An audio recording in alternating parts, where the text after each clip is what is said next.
यकीनन बच्चा गलती करेगा, यकीनन बच्चा गलती करेगा, और अगर गलती नहीं करेगा तो वो बच्चा क्यों होगा?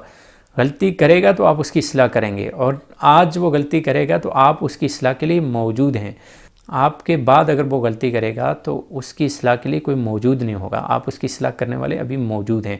लिहाजा बच्चे को फ़ैसले का इख्तियार भी दें और बच्चे को उस फ़ैसले के मुताबिक, उसकी मर्ज़ी के मुताबिक अमल करने की आज़ादी भी दें। बच्चा आपका, क्योंकि जब बच्चा ये देखेगा कि मेरे वालिद मेरी मर्ज़ी के मुताबिक चल रहे हैं तो यकीनन वो अपनी हर चीज़ आपके साथ शेयर करेगा। फिर वो आप शादी के वक्त ये मसला नहीं होगा कि बच्चा या बच्ची खुफिया अंदाज में आपसे छुप के कोई काम कर रहा है, वो आपको सारी चीज़ें बताएगा। उसे पता है कि मेरे वालिद या मेरी वालदा मेरी मर्ज़ी के बगैर कोई काम नहीं करते, तो इसके लिए आपके लिए बड़े बड़े मसाइल हल हो जाएंगे। हमारी सोसाइटी में एक प्रॉब्लम यह है कि हम बच्चे के सामने मुख्तलिफ लोगों को डिस्कस करते हैं, मुख्तलिफ लोगों को बुरा भला कहते हैं। उसके नतीजे में क्या होता है, बच्चे के जहन में एक इमेज बन रहा होता है, वो इमेज उसकी ज़िंदगी के साथ चलता है। वो अपनी खाला के बारे में कभी भी अच्छी राय नहीं रख पाएगा जिसने अपनी माँ से उस खाला के बारे में कुछ सुना होगा। वो अपने चचा के बारे में कभी अच्छी राय कायम नहीं कर पाएगा जिसने अपने वालिद से अपने चचा के बारे में कुछ सुना होगा।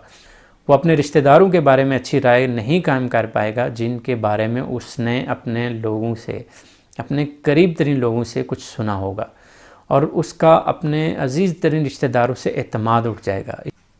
इसी तरीके से उसके दोस्तों के बारे में, उसके टीचर्स के बारे में, अगर आपको पता है कि उसका कोई दोस्त अच्छा नहीं है, उसका कोई टीचर अच्छा नहीं है, तो आप नाम लेके उसकी बुराई नहीं करें। उसके नतीजे में बच्चे का दोस्तों से एतमाद उठ जाएगा, टीचर से एतमाद उठ जाएगा, और अच्छे टीचर अच्छे दोस्तों से भी दूर हो जाएगा। आप बच्चे के सामने अच्छे और बुरे की तमीज़ करें, और जो बुराई आपको लगता है उसके किसी दोस्त के अंदर या किसी टीचर के अंदर मौजूद है, उस बुराई को आप हाईलाइट करें। आप उसको अच्छे और बुरे की तमीज़ करना सिखाएंगे तो वो ख़ुद ये जान लेगा कि कौन सा दोस्त अच्छा है और कौन सा दोस्त अच्छा नहीं है। और दोस्तों की सिलेक्शन में आप बच्चे की हेल्प करें, बच्चे को बताएं कि कौन सा दोस्त, किस तरह का दोस्त होना चाहिए और किस तरह का दोस्त अच्छा होता है।